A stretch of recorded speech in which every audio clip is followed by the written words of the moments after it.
Hey everyone, this is Gary. Hope you all are doing well. Welcome to this week's live Path to Prosperity webinar. Welcome aboard to all of you, no matter which program you're in. Flipping for profits, rental profits without the pain, turning rental problems into real estate profits, wholesaling so everybody wins, and of course, investor agent, make more money and not more work. So welcome aboard to all the veteran agents and all the new ones and all the investors who are here for one of the different programs. So I'm broadcasting live from Ocean City, New Jersey. Big difference to where I was last week. I was out in Southern California doing the tourist thing for the better part of the week, but I did manage to get in ride some waves in Santa Monica and also Newport Beach. So in any case, let me do this. We are live, we are recording. So let me check the attendee box. Looks like we got hey Genevieve, how you doing? Hope you're doing well. Hope things are going okay up there in Montreal. Rhonda, Richard, Siva, hope you guys are all doing well. So let's do this. We're going to give everybody a few more minutes, but while we're doing that, just a little bit of housekeeping. It's always, if you could please be sure to look for the email that comes out the very next day after the webinar. So tomorrow, Beverly will send an email out with the link for the recording of this. Also, any instructions, updates to the systems, updates to the content, updates to the schedule. So the upcoming webinar schedule will be out there. My schedule, you'll have access to, and also the link to time trade, the schedule, strategy calls, and so forth. So always look for that email because of the updates that are in there, and you can stay up to date with things, stay up to speed. Tonight's subject is going to be more creative ways to buy property. So we did this, I think we did one about a month or so ago, and then probably a month or two before that. And I want to go over some more techniques. People have been asking about land contracts and wraparound mortgages and things like that. So I thought I would cover that tonight. Kind of a unique subject. Doesn't matter if you're brand new or a veteran. These are all things that your clients, or if you're an investor yourself, we want to or be asking to use from time to time. So it's a great subject. There was an email. Well, one of the post-webinar emails went out probably, you'd have to look, I'm going to guess like maybe April or something, that had all of these techniques in there. So everybody should have these, but just in case, I'll check with Beverly tomorrow and see when that went out. And maybe she can put a reminder in the email that says, hey, check your email from such and such a date, and that'll be in there. So in any case, I want to make sure everybody's okay. So let me do my usual weekly message here to see that everybody's okay. So hang on one second. Can you see my screen and hear? Oops, my voice. So if you could each respond to that, I'm going to open up your question box so I have access to your comments and questions. Let's see. Everybody is saying they're okay so far. Oh, good, Genevieve. It's good to have you on board too. Let's see. And Genevieve, by the way, I've got an agreement with Rock to do more work with the M1 group going forward. So I don't know when I'll be back in Montreal, but I certainly will be back there. And I'll give you plenty of heads up notice. Maybe we can, if you got any properties to look at, or you just want to get together for a bite to eat or something, obviously let me know that. Let's see. Shirley, I'm in your home state right now. I'm actually I'm down in Ocean City, New Jersey, Shirley. I was up in Tom's River today. I'm going to go. By the way, let me give you my schedule, guys, while I'm thinking about it. So tomorrow is, of course, teaching here at Ocean City. Wednesdays at Bayville, Shirley, Point Pleasant on Thursday. Next week, I'll be in Jackson on Monday, Morganville Tuesday, Princeton Wednesday, Metuchen on Thursday. Let's see, the week of the 13th, guys, the week of Mega Camp, I'll be in Basking Ridge Monday, Rutherford Tuesday, Summit on Wednesday, and I won't be teaching on 16th or 17th. Then after that, the 20th, I've got Jersey City, Woodcliff on the 21st, Ridgewood on the 22nd, and Tenafly on the 23rd. So Shirley, if you're in any of those areas, you want to pop up. Might be a little bit of a hike for you, but I know Daryl uh, is going to be coming up there for Morristown. He's going to be driving up for a couple of those. So I'd love to see you while I'm in the area. It'd be great. Okay, guys, without further ado, let's check in. Ed, oh, we got Ed from Toronto. Excellent. So Cedric, hey, Cedric, I was just out there, man. I was doing the tourist thing, LA Zoo, Disneyland, um, Universal, Warner Brothers studio tour, Hollywood House of, Homes, Stars Home Store, tour, excuse me, the Hollywood Walk of Fame, all the tourist stuff, In-N-Out Burgers, California Donuts, you name it, we did it. But I got to see Angels game. Actually, it was pretty cool Friday night. And I think you weren't on yet, Cedric. I was able to ride a few waves out there last week, Santa Monica and Newport Beach. So good to be back there. Plans are to be back there in California pretty much all the next winter, January through April, kind of like I was in 2017. So I'm looking forward to that.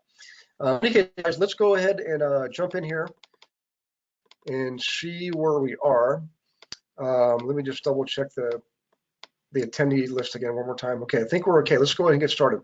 So tonight, what I want to do is go over a few more creative ways to buy property. So if you or your clients are, there's just not enough capital for down payments, or you've extended yourself through traditional mortgages and things like that, there are alternate ways to buy properties without involving hard money loans. We at all costs, well, I should say almost all costs, try to help you avoid hard money loans. They're called hard money loans for a reason, because the terms are usually quite hard.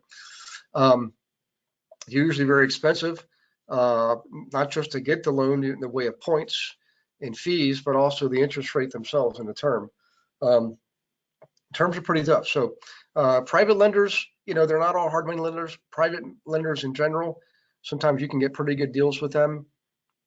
And always remember, on the silver level in the membership area, if you scroll down the left-hand side, you'll see where you can grab a report of private lenders. Okay, and I know that they're constantly that software. We didn't create that. We did buy the license for it, and I have asked them to include at least Quebec, Ontario, and British Columbia provinces in Canada, since those are where we have a pretty big presence, and a lot of similar.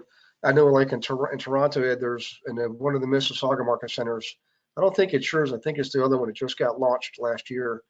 I can't remember the agent's name, but she's doing everything just like we do in the States. I know out of London, there's an agent out there doing the same kind of thing, even belonging to the same investor clubs. So a lot of similarities. Obviously, there's some differences, but a lot of similarities. So in any case, what I want to do tonight is go in first into what's called a land contract. And remember, guys, as I go through these, they're really not that complex. I'll try to take my time tonight and slow down and go through, an example when we go through these and explain things, how they actually explain clearly how they actually work, and give you some tips and pointers so that you can be prepared for when you want to use one of these, or your clients want to use one of these techniques. Before I do that, let me just double check for questions. I don't think I did that yet. Let's see, I don't see here so far. Sometimes people type in, Cedric says, I saw you. Yeah, Cedric, I was the guy doing the wipeout, right? Any case, it might have been on the screen actually when we were at the game, because we were right on third baseline, literally not the first section, the second section back in the first row, primetime foul ball territory. Let's see, actually, we do have a question. So Genevieve, okay. Awesome, looking forward to seeing you soon. And yes, I'd love to meet when you're here. Oh, awesome. All right, so Genevieve, I'll let you know. Could be sometime this fall, not quite sure yet. Any case, let's see, there was something about Shirley, see you in Short Hills. Oh, awesome. Well, that's right, I forgot, Shirley. So I'm doing a special, it's like an independent event on Monday night, the 13th, and Tuesday, the 14th in Short Hills. Actually, that's where the 3-day event is. Yeah, we're doing a 3-day event in Short Hills at the end of the month, So 24 through 26 guys, no matter where you are, if you want to come to a 3-day event, they're actually pretty awesome. And the next one happens to be in Short Hills, New Jersey on Friday, August 24th through Sunday, August 26th, Sunday till about 1 in the afternoon. But Shirley, one of the things I want to tell you, excuse me, is on Monday the 13th, let's see, the Courtyard Marriott in, I think it's, let me give you the exact location here. One second. Lyndhurst, 1 Polito Way, Lyndhurst. I'm doing a 7 p.m. preview, open to the public, and then the next day at the same location from 10 to 2, another preview to the open to the public, not just for agents in Keller Williams. So, in any case, back to this. Let's jump into it. Land contracts.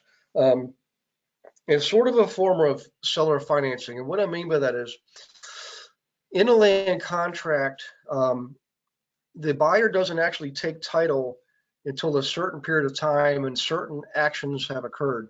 And those actions typically involve making payments on the property. So in essence, what you're really doing, if you're the buyer and you're buying a property under a land contract technique, you're making payments to the current owner. You're just not taking legal title. You are taking equitable title. So there's a difference between legal title and equitable title. But the bottom line is you're typically making either all the payments, paying in full before you receive title, or you're making a certain percentage or a certain number of payments before you receive title. So let's just go through this. It'll make more sense as I go through this. This is obviously a technique that has greater benefits to the seller. There's less risk to the seller. And it's an alternative to owner financing where the seller assumes a lot of risk. In other words, with traditional straight owner financing, typically title passes to the buyer when they have an agreement of sale and they go to a settlement, okay? And then the buyer starts making payments. Well, as you might imagine, if they stop making payments, the seller has to foreclose on the buyer, and it's quite a lengthy process. For example, in the state of New York, it could take easily minimum 13 months or longer. The easiest state to do this, and it's typically going to be Florida, followed by like Texas. Up in Canada, there's not as many foreclosures, but they do occur, and you're looking at easily a year-long process. It's just a cumbersome legal process. So the alternative is to relieve the seller of some of those risks. Is the seller keeps legal title to the property even after the sale for a certain period of time. Now, I mentioned foreclosure and the length of time it could take to foreclose on somebody. In the case of a land contract, you may be looking at more like 5 to 6 months on average. And what that's called, the legal term is called an extraction. You're extracting the occupant from the property. It's not the same as an eviction. Eviction is when you have basically a lease or a rental agreement in place. And an eviction could take anywhere from 30 days to several months, depending on, the state or province, and also how savvy the tenant is. If they file an appeal, then they can drag things on for months and months and months. But typically speaking, an eviction on a lease is short. A foreclosure on a sale, on a defaulted mortgage, is quite long. In the case of a land contract, it's actually kind of in the middle, 5 to 6 months for what we call an extraction. So, and less expensive than a foreclosure too, by the way. Now, in any case, as you might imagine, there are some risks, and there are also some benefits. So what happens is when there's a default on a land contract, there's a pre-written quitclaim deed that the seller can file and record, okay, that gives them, title back, or make sure they have clear title to the property. In the case of everything going through correctly, that quitclaim deed obviously goes and gets filed. The purchaser gets title to the property. It's called a quiet claim or a quitclaim deed. It's not a full-blown. Typically, you're not getting title insurance. Matter of fact, there is no title insurance.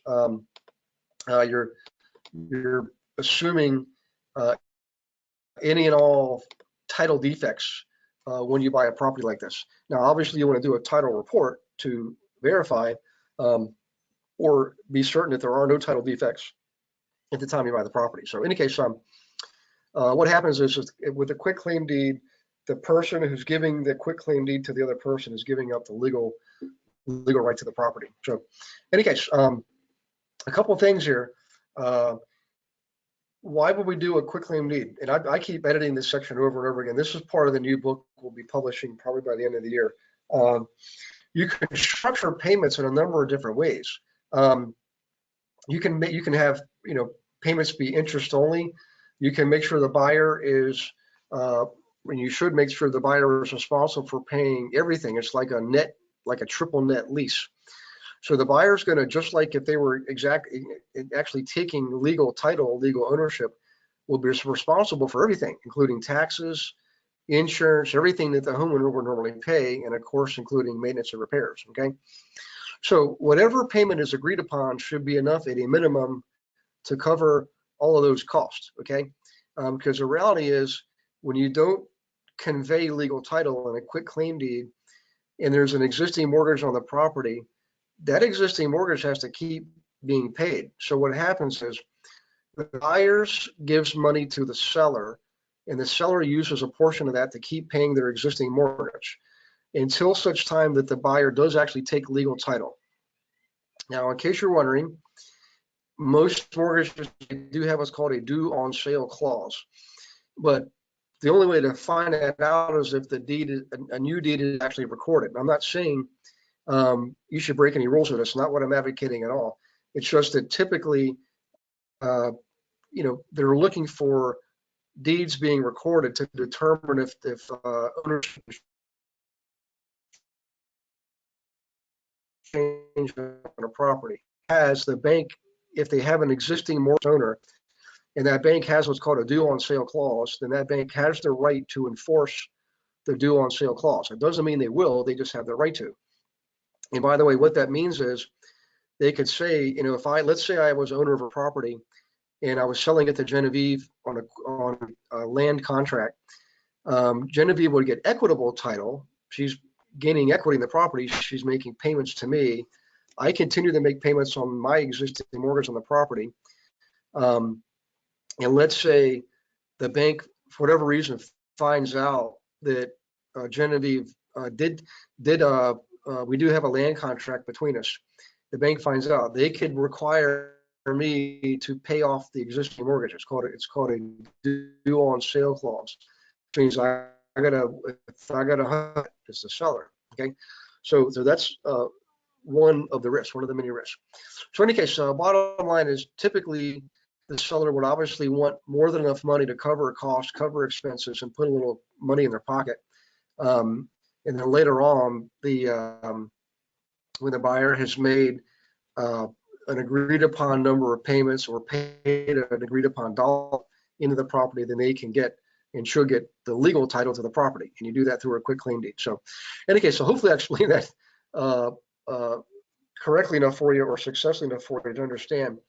The thing is you have to remember that over time, the seller's current mortgage is continuing to be seasoned and amortized. So over time, the principal balance on that original mortgage is lower and lower and lower. Okay, so let's say there's a land contract for 5 years, and Genevieve eventually does get, she takes the property over from me. At that point, the mortgage will have been paid down even further. So I not only get the original agreed upon price, but I get a far greater kick, more profit, because the mortgage has been paid down further and further. So in any case, let me take a quick pause here and just check for questions, because this one's, even though it's not that complex, it tends to perplex some people if you haven't heard of one before or done one. But in any case, let me check here. Let me bring the panel back over and just see where we are. Shirley saying maybe in Basking Ridge. Okay, let's see. Genevieve, where can I find more information? So what I would do, Genevieve, is I would Google land contracts in Canada. In fact, let's do this. If you want to do that, and then send me what you find, and let's do a strategy call to go over that. And just remember, between the provinces, there could be some differences between, say, Quebec and Ontario. The reason I bring that up is I know when I teach up there, I actually have to tweak certain things between the two provinces. Just little nuances, just little differences. Same thing in the States. I mean, there is federal law. So in Canada, you have federal law and provincial law. In the States, we have federal law and state law. Well, the states can actually interpret things, their own way, as long as they don't. They can impose their own rules and regulations as long as they don't conflict with federal rules and regulations. In other words, you have to always abide by the federal guidelines, but within those guidelines, individual states, individual provinces can put in their own little nuances. So that's why you want to kind of be aware of that. So when you find information, just let me know. I'll be glad to go over that with you. Okay, so back to this. Let's see. There's actually this paragraph here kind of talks about what I mentioned a moment ago. A lot of people misunderstand land contracts. It's not a legal way to work around the due on sale clause. It's not that at all. It's just that, again, the due on sale clause is triggered by a transfer of legal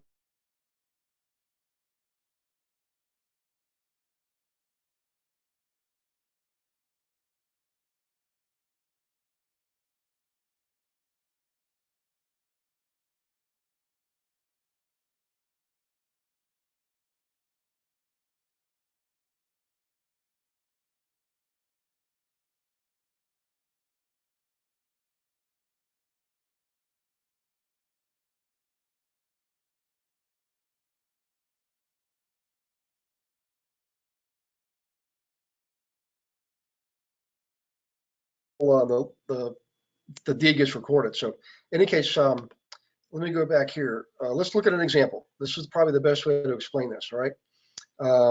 First things first, let's assume I'm going to sell the house, and it's fair market value $240,000, and I currently own 1,000 on that with monthly payments of $1,000. The mortgage isn't assumable, so and the buyer really can't or doesn't want to get a brand new first mortgage, so the option is to do a land contract. I would like to have 40,000 down, and I'm willing to take a we call a wraparound mortgage, which I'll explain later, for 200,000. Okay, at 8%. So in other words, Genevieve would pay me 8% every month on $200,000, right? Going forward, if you look at this, actually the example says we're going to negotiate. The Genevieve's going to negotiate me down to 220. Okay. So, in any case, what the wraparound mortgage does, it literally wraps around the existing mortgage. So Genevieve pays me, she gives me a mortgage, or I give her the mortgage, she gives me the note, or vice versa. Sorry, and I'll take 20,000 down. Okay, and I know I've got monthly payments coming in of $1,000 a month. Okay, so far I'm doing pretty good. All right, if you look at this, let's see. If I add everything up, we'll assume taxes and insurance $500 a month. So the reality is my out of pocket is $1,500 a month, or Genevieve's out of pocket is $1,500 a month essentially. So if it's and we know we can rent the place for $2,000 a month, and let's say there's some overhead management, cost of maintenance, repairs, things like that. At the end of the day, there's $200 cash flow. So what that means is, Genevieve is going to get $200 cash flow in this case being it's a duplex. She's got some overhead, some costs. She's giving me some money. At the end of the day, she still puts $200 in her pocket. It's a win-win for everybody. Okay, positive cash flow. A couple words of warning. Again, if there is there's a couple of things, lots of things can happen. I mean, my gosh, death, divorce, maybe the lenders call in the loan, they execute the due on sale clause, or they might say that Genevieve has to assume the mortgage. When they find out they might do that, they might not call in the loan. They might just say, well, the buyer has to assume the mortgage. All those things could have related fees and things like that have to be discussed and negotiated. Okay, so if you ever do a land contract, in the land contract, you should have an addendum that talks about what happens if life happens, death, divorce, loss of a job, or the bank wants the new buyer to assume the existing mortgage, or they actually execute the due on sale clause. All those things have to be accounted for, okay? And all that should be documented when you do the contract. In any case, let's go forward because I want to spend more time on some other techniques, but I want to make sure you guys are okay with this. So at the end of the day, your years pass and Genevieve takes title to the property. If you look at this, it really is a no money down. In other words, Genevieve really didn't put money down. She borrowed everything. She had a positive monthly cash flow. All right. I got a down payment. I got monthly income. At the end of the day, I got the property sold. Everybody wins. And by the way, when you spread out the actual purchase of a property like this, there are some tax benefits. In other words, if you file taxes on a cash basis, which is what I do, I don't do accrual basis, I do cash basis. I only got to pay taxes on the money I actually receive. So I can tell somebody when I'm selling a property, for example, hey, I'll take half the down payment now, and I'll take the other half on January 1st, which means I've spread out my tax burden between this year and next year. So in any case, let me just double check, make sure we're okay on this so far. Let's see, so a couple of you were saying we had lost audio for a second. Just looks like we're back. Okay, good. Okay, looks like everybody's back. All right, let's do this, guys. We got a couple to go over. I want to try to get these in. Let me go into using a life insurance policy. Actually, it's quite simple. There are a couple ways to skin this cat. First off, let's say you have a whole life insurance policy, and you've got in there you have a cash balance. In other words, a cash value of $100,000, right? Did you know you can actually borrow against that? In the old days, I haven't seen this done recently. In the old days, you could actually borrow the money in a whole life policy. What's the cash value of it, and then pay it back. But now most insurance companies won't allow you to pay it back. However, what you can do is, if you have a substantial, if the cash value of your whole life insurance policy is substantial, you can actually borrow against it, not borrow it directly, but go to a bank and say, hey, I've got this whole life policy. I've got $100,000 in there. I'd like to borrow against that cash value. And believe it or not, this is one of the most popular techniques amongst the affluent or wealthy. Seen this number of times. I've done it myself. It works very well. So you get the benefit, the life insurance benefit. You don't have to touch the cash value. You can just simply borrow against it. And what happens is you and the lender are right up in the documentation that if something happens to you, that they're named as a beneficiary and they get paid. So they got very low risk in this. You follow what I'm saying? The lender, it's like guaranteed they're gonna get paid out. Whether you pay them directly or you die and they claim their beneficiary rates against that whole life policy. But in any case, there's a couple actual different ways to go about this, to skin this cat. By the way, some more benefits real quick. Sorry.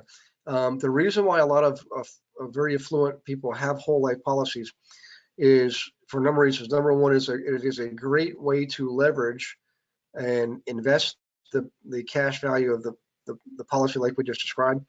But also what it does provide some estate protection. In other words, let's say you have an entrepreneur who started a business and now the business is worth $100 million, and that entrepreneur is still running the show. That's like that business is them, and they suddenly pass away. Well, if you can imagine, the settling that estate would be quite expensive, even with the best wills and trust in place. It's quite expensive. So what affluent folks do is they have a really healthy, robust whole life insurance policy that provides a cash value benefit, but also provides a death benefit.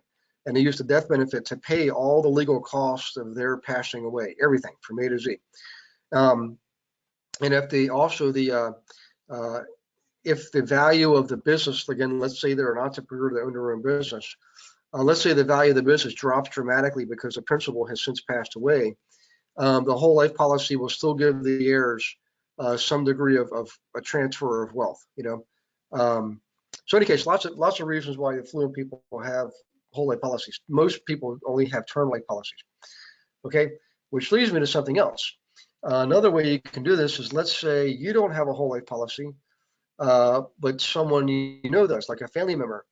What you can do is borrow against, again, their cash value, and in order to provide a measure of safety, you could take out a term life policy on that person for the amount that you're borrowing against the whole life policy. So what I'm saying is, you borrow against the cash value of the whole life policy for someone else in order to mitigate risk and mitigate stress from everybody involved, is get a term life policy on that very same person for the same amount that you're borrowing.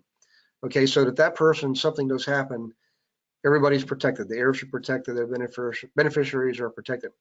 Kind of a unique strategy there. I've seen, this is the different subject here. I don't want to get into this too deeply, but a lot of big corporations, they do provide term life insurance for their employees for free up to a certain dollar amount, and then you as an employee can buy more. You can buy more of the term policy. Well, guess what? You and your heirs aren't the only people that benefit from that term life policy should you pass away. The corporation also benefits from it. There was actually a big deal about this several years ago. It was written up. There was a big lawsuit because the employees felt like they were not notified of this. They weren't aware of this. And it was basically a profit center for the corporations. Some corporations do disclose this. In fact, I'll just tell you, the corporation I used to work for did actually disclose this in their employment agreement. Okay. And so we were all employees were well aware of what they were doing, and it was okay because we're getting free insurance, right? In any case, different subject for a different day. Let's move on. Ooh, let's check questions first. Okay. And then we'll move on to the next strategy, right? Okay. So let's see. This is Fassel. Hey, Fassel, how you doing, buddy? Hope you're well in recovery and doing okay. Let's see. Fassel says, on Monday the 13th in Lyndhurst event, how can I get the information to invite friends to the event? If you go to, I tell you what, email either Beverly or Jody Fassel. But I think if you go to the Facebook, it's on there. On My Investment Services. Also, if you go do search Meetup, go to Meetup and search Investor Agent Meetup group in Short Hills.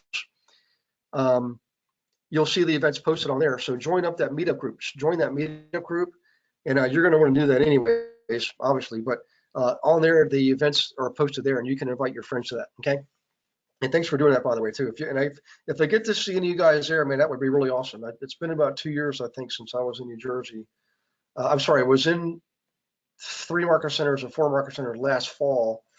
But prior to that, it was back in 2016. So I'd love to see you guys. Okay, this is PF. Hey, PF. How would you make sure you get paid the other half when you split the payment of tax benefits? Well, at that point, I would definitely talk to your mortgage, your insurance broker, whoever it is you got the whole life policy from. And by the way, please remember, guys, whenever you engage in one of these creative strategies, and that, for example, talking about the whole life policies here, definitely get the policy itself and read everything about the policy. Okay, read all the bylaws, the rules and regulations, because they will talk about all this stuff. And if you're still in doubt, I would definitely talk to your tax accountant, okay? Because I'm not an attorney, I'm not a tax accountant. I've never had to worry about splitting tax benefits, but quite frankly, you want to obviously do what's legal, but your tax accountant will be the best person to ask that, because they probably know things I don't know. But sometimes, quite frankly, PF, maybe the tax benefits really aren't split. It's whoever's making. Whoever's doing the buying, whoever's doing the borrowing against the whole life policy and doing the buying, that person probably gets the tax benefits. That would be I think, in fact, that's what I've done. But if you want to split that, I would certainly talk to your tax accountant and make sure whatever you do it legally. So, in any case, let's talk about another strategy here. Again, sort of on the simple side, but again, sometimes we tend to make the simple more complex than we need to. So, in any case, let's talk about this. And this is another one I've actually done before. What's interesting, guys, is a lot of these were really popular back in the 80s. Back in the 80s, in the beginning of the 80s, interest rates were, 18, 19, 20, 21%, going from the late 70s into the early 80s. And throughout the 80s, they stayed high. I mean, by the late 80s, interest rates were down to like 8 or 9% back in like 88, for example, 1988. We thought that was great. My gosh, we can get 8 or 9%. So people today that they're, throw their up in arms when they go from 4.5% to 5%. Bear in mind that historically, today's rates are unbelievably low. This is still an awesome time to be in real estate. Always a good time to be in real estate. But as far as having lower interest rates, this hasn't happened since the 1960s, quite frankly. So, in any case, a lot of these techniques come out of the 80s, but they weren't created in the 80s. Believe it or not, a lot of these, if you can go find old textbooks on this stuff. You will find a lot of these actually came out in the 1950s. Post World War II, banks were trying to get back on the ground, firmly grounded, that is, and there were a lot of the economy was booming. I mean, people were building houses, buying houses, just going crazy. The economy was going nuts, and because there was so much demand and so much growth, people were coming up with creative ways to buy and sell real estate. Because quite frankly, a lot of the banks just couldn't keep up. It was just overwhelmed, So a lot of these, believe it or not, actually came out in the 1950s. How about that? So in any case, real easy strategy here. Essentially what it is let's say, let's give an example here. Let's say there's an owner of a property and they want a certain dollar amount, but they really don't need it all at once. They're willing to take it spread out over a period of time, okay, which helps them on the tax basis. So again, they could spread their income out, their profit out over a period of time. But one of the ways you can do that is to lower the price and raise the interest rate. Now you want to do the math behind this to make sure that the benefit is still the same, that the net effect overall is the same for buyer and seller. The benefits are, maybe there's tax benefits, for example. So okay, so generally what happens here is this. If you think about the 1980s, interest rates were very high, just like it says here. So what may happen is, or what could happen is, you can postpone a portion of the capital gain. This is what I mentioned earlier, and let's go into the example. Let's say a seller has a property, you're asking $500,000. They have an existing assumable mortgage, $250,000, and that mortgage is right now being paid on at the rate of $2,500 per month. Okay. The seller wants $100,000 in cash, and they will extend a loan of $400,000. The difference between $400,000 and $500,000, of course, is $100,000 cash at close. Okay, and they'll extend a loan for 10% interest, for example. So here's the suggestion: make an offer of $450,000 with no money down. Okay, agree to take over the $250,000 10% interest on the remaining $200,000 for a period of 5 years. Okay. So what this looks like is this. The result is you've got monthly interest payments, 1666.66. That's 250,000 times 10% divided by 12. Right. That's what the seller's getting. All right. You pay this every month. You pay this for the interest. Okay. And the entire principal balance is going to be due and payable in 5 years. So let's see how this shakes out. Okay. If you add up the total payments for the first and second mortgage, remember, you got one mortgage here. Excuse me, where is it? $2,500 per month, right, on the existing one. Okay. Then you add into that the 1666.66, you end up with a total of $41.66 per month, payments on both first and second mortgages, results in a negative cash flow. And then you can restructure maybe a portion of that 10% to be paid monthly. A balance is accumulated but not compounded. This is called simple interest, okay? It will be due along with 200,000 at the end of 5 years. So essentially what we're getting at is it's another no money down technique. The seller got a good price for the property. They didn't have to involve a traditional lender. They basically played with the price and played with the interest rate. It's just another creative way to buy real estate. Right now, this technique probably wouldn't get used a lot. However, I can see it being used for tax purposes, okay? Let's see, moving a private mortgage from senior to junior position. Let's skip that for now. That's actually very simple. What that means is, let's say you go to a private money lender and they give you a private mortgage, 10% interest, okay? And then later on, you want to sell the property, all right? And the new buyer wants to buy the property. What they can do is ask the private lender to take a second position, all right, in the pecking order. So in other words, first position is your first mortgage, second position is your second mortgage, third position is the third mortgage, so forth and so on. What we're asking is for the new buyer to be able to step in the first position, to have the mortgage being the first mortgage, and the current mortgagor is going to take a second position for a fee. That's really what happens here. Really, I'll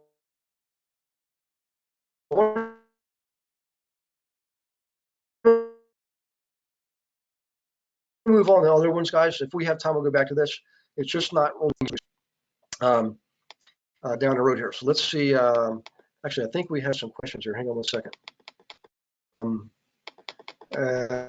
Cedric is asking, Gary, one of our real estate investment gurus uses the term balloons are for down, or for balloons are for clowns. What are your thoughts? Well, I know what he's talking about. I've actually done this before with banks, Cedric, where I would take out a loan, all right, give them a mortgage for, say, $100,000, amortized for 25 years, but with a payoff, a term of, say, 15 years.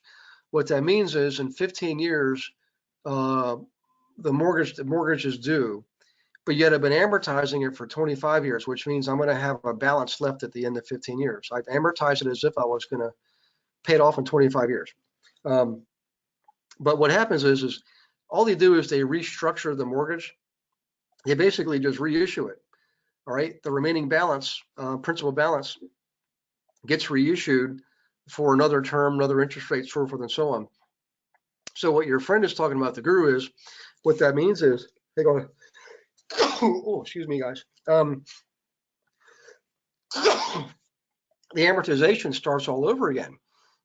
So if you think about it, in 15 years, I will have, made a pretty big dent in the principal, and the amortization has matured so much that more than half of my payment is going towards principal, and less than half is going towards interest rate. However, if it gets reissued, what happens is the amortization starts all over again. So my mortgage payment is now back to being more interest and less principal. So that's what your friend is talking about, is why would people do that? You've got to, come up with the money in a certain period of time. But here's an example, Cedric, of how this is applicable. My average ownership of all my properties has been about 12 years. So I knew that when I did that loan, I knew that when I did a 15-year term, I figured in 15 years, I'm probably going to sell the property. In fact, I did sell the property and paid off that loan. Well, but the lower interest, the lower payment, because of the 25-year amortization, allowed me to cash flow more than I would have otherwise. So now when I invest, I use cash. Okay. In the beginning, though, a technique like that was very favorable to me because I wasn't loaded with cash like I am now. I have no debt now. Well, back then I had a lot of debt, and I was looking to see where I could squeeze out more cash flow on a monthly basis. So Cedric, that's a good example of when and why that techniques gets used. Everybody's strategies are different. Maybe he's on a cash basis now too. I know I encourage all of you to eventually get on a cash basis, but getting to that point does require some other strategies. So in any case, let's go ahead and take a look at this next one here. Okay, first things first. Taking out a new mortgage to pay off the existing one and still provide a down payment for the seller. Okay, so let's say seller owns a property and they only owe about 40% of it. In other words, they own more than 60% of the property. The other 40%, of course, is still a mortgage. So they have a property they think is, you know, $500,000 in value, and they got an existing loan of $100,000 on it. Okay, in this example, it's maybe that would be 20%. They're looking to get $150,000 down payment, and they're willing to carry a mortgage for the balance. Okay, so in any case, let's take a look at this.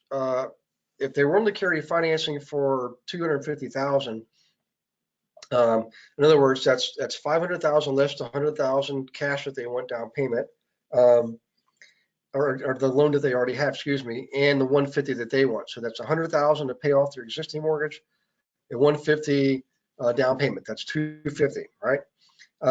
You would just go out and obtain a new mortgage for $250,000, pay off the existing $100,000 mortgage for the seller, and give them another $150,000 for what they wanted as a down payment. Then what you do then is there's still $250,000 to be managed. Well, what you do there is you go you ask the seller to take out to give you a second mortgage for the remaining $250,000, okay, for a total price of $500,000. Now let's just throw a little twist in here.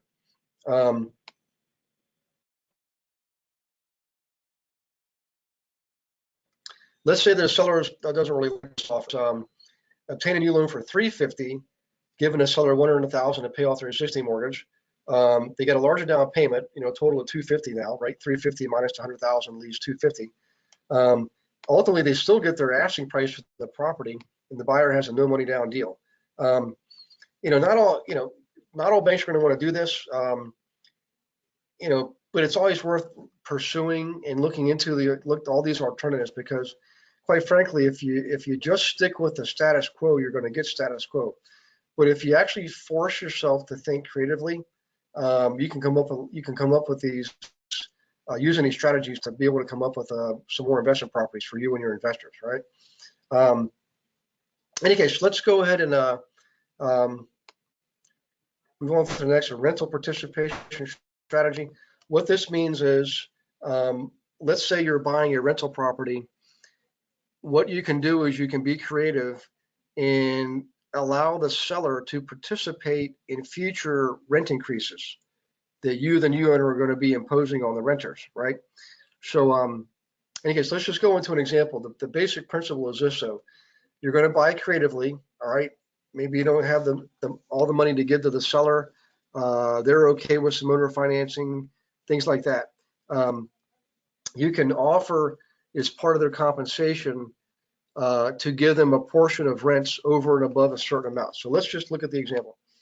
All right, assume negotiating a purchase on a property that's renting for $100,000. Okay, or sorry, rents for $1,000 per month. So that's $12,000 a year. You could offer the seller 10, 15, or 25% of annual rental income that exceeds the $12,000. So let's say you raise your rents 25%. Now you're bringing in $15,000 a year in rent. It's $3,000 more than the other guy was getting. You can offer them 25% of that $3,000, which is $750. Okay, that money might be going towards unpaid interest. However you want to do it, that's just another way for you to leverage the power behind that property to allow you to buy the property. Okay. In any case, I think I'm going to skip this one. What this is, you know, you satisfying the seller's needs, which sounds obvious, but practical terms, what that means is, let's say they want the money to buy whatever, you know, a vacation home, a car, you know, pay off something. You can offer to buy your furniture, go on a trip. You can offer to give them that trip, for example, as part of the compensation for buying the property. That's really all that amounts to. I've had people trade boats and cars and all kinds of stuff, timeshares, anything that one person may want to get rid of and another person wants, you can barter. You can use bartering when you're buying real estate, okay? All right, let's go. We're going to do one more here, guys. I don't really want to do discounted bonds again because it's just not the right market for that, right? I mean, people are doing it. Not a very popular. It's not very popular, that strategy now in these markets. So, any do this. I'm not sure why that's doing that. Saying, okay, now we're back. Said I had a loss of audio there for a second. Okay, using equity in one property to buy another, literally just like it sounds, guys. Let's say you have a duplex. It's on the market for $120,000 with an existing mortgage of $50,000, and the seller's equity is $70,000. 120 minus 50 is 70. You can create a promissory note and a mortgage in the amount of $30,000, secured by equity in one of your other properties. It says assets, but let's just assume it's in the property, right? Use that as a down payment on the new duplex, right? And ask the seller to take either a $40,000 second mortgage or a $90,000 wraparound, which in other words gives them, $40,000 in the terms of a mortgage, but also satisfies their existing $50,000 mortgage too. So wraparound mortgage. We'll talk about that next. I want to save time for that. So essentially, what you have here is you immediately have $30,000 in equity on the property because you leverage one of your other assets to come up with that $30,000. So this current property does not have that on there. Okay, it doesn't have that lien for $30,000. Your other property does. What that means, you've created an instant equity position of $30,000. Well, guess what? That position can be basically transferred down the line a number of times. A allows you to buy B, B allows you to buy C, and yet you really only use the equity position in one property. You just kept rolling it forward. That's really what that technique is, okay?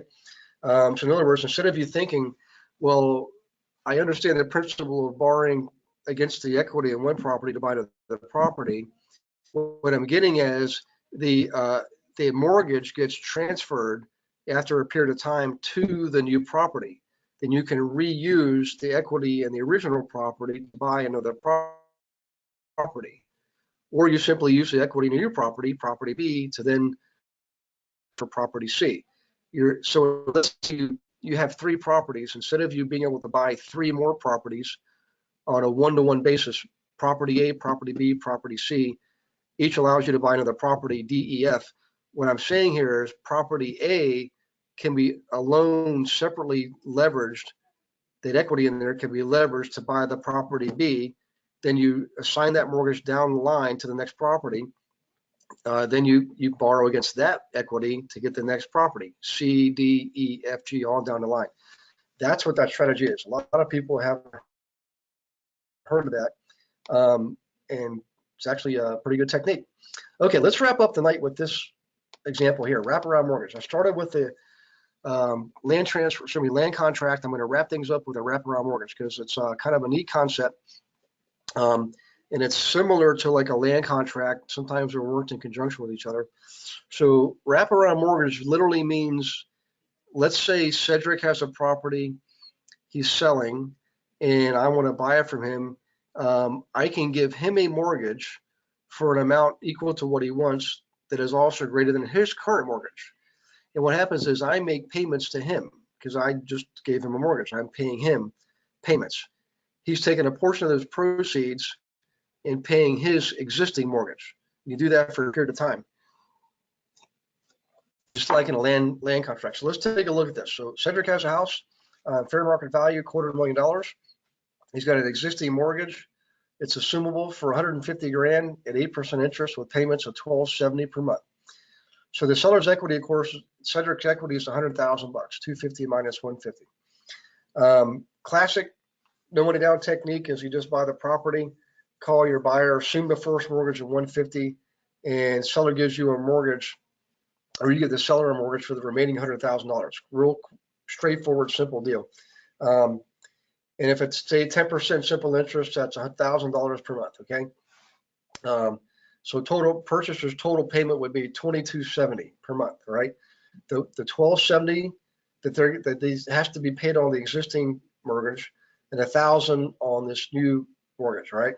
Total of $22.70 for the month. So in order to avoid the cost and liability of assuming the mortgage, you could offer a wraparound mortgage.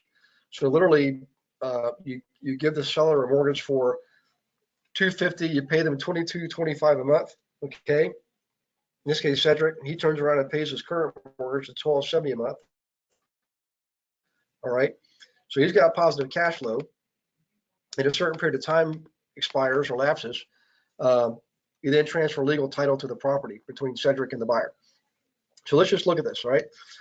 This paragraph right here. You will pay the seller annual payments of $26.7, right? $22.25 per month times 12.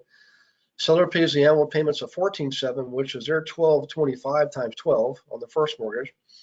All right, the seller keeps the difference, which is $12,000 a year essentially, right? $26.7 minus $14.7 is $1,000 a month. They also have equity. Seller's equity is $100,000. So the seller's actually netting a 12% return on their equity. They're getting $12,000 a year positive cash flow on $100,000 equity. Not a bad day at the office, okay? So if you can remember, that first mortgage, right, is being paid off faster because it's more mature. Each payment is more and more principal, less and less interest. It's being paid off, in fact, faster than the wraparound mortgage. So when you look at this, let's say it's paid off in 20 years, the wraparound mortgage will have been, they have an unpaid balance of $165. The seller's equity is effectively grown from $100,000 to $165, and they got a 12% return in the meantime. So they win, the seller wins, the buyer wins because they get the property. They got 12, remember the seller got 12% on the $100,000 equity. At the end of the 20 years, when they finally do transfer the title, their mortgage is paid off and the wraparound mortgage is down to $165. They essentially turn $100,000 into 12% return every year, plus $65,000 capital gain. So in any case, I thought you might like that one. That's why I saved that one for last. By the way, federal, state, local loan programs, we went over probably a month or two ago. In any case, let's do this, guys. We're getting close on the time, so let me check for questions. I know I just gave you guys quite a handful there. Let's see. Actually, we're caught up on questions. How about that? That's a miracle. So in any case, guys, for all of you folks in New Jersey, Pennsylvania, New York, come on down and see me. We got the previews on the 13th and 14th in Lyndhurst, and we got the big 3-day event coming up at Short Hills on the 24th, 25th, 26th, 26 being a half a day. If you are a current student, you get to go to the 3-day events for free. You don't have to pay for them. And I highly recommend it because we literally go over content from 5 different training programs at the 3-day event. You get a lot of learning in. I mean, it's pretty intense actually. And you get to network with people from all over: California, Washington State, of course, Montreal, Toronto, Florida, Georgia, people from all over. You can network and establish some relationships to get some referrals going back and forth between your investors. So in any case, guys, I appreciate your participation tonight. I look forward to seeing you next week, which will be, next week is going to be on the 8th, 7 p.m. Eastern. I'll be doing that from Princeton. I'll be touring the campus, eating some campus pizza. Princeton's a beautiful campus. If you've ever been there, man, it's one of the classic Ivy League colleges in the U.S. So in any case, guys, I hope you have an awesome rest of the week. God bless you and your families, and look forward to seeing you all. In the meantime, take care, and we'll see you next week. Okay, bye-bye.